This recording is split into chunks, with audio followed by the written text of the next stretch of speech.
హన్మకొండ జిల్లా కలెక్టరేట్లో దేశభక్తి సందేశంతో వందే మాతరం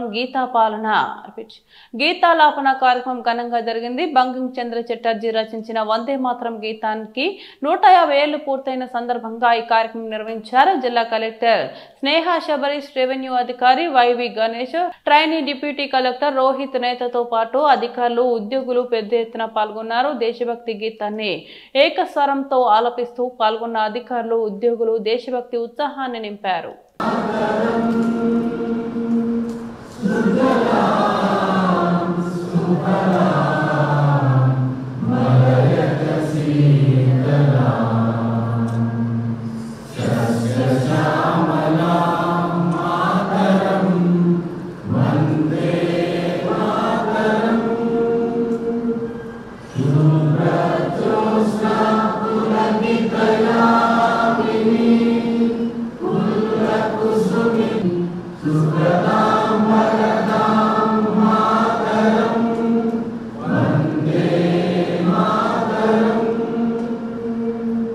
Vande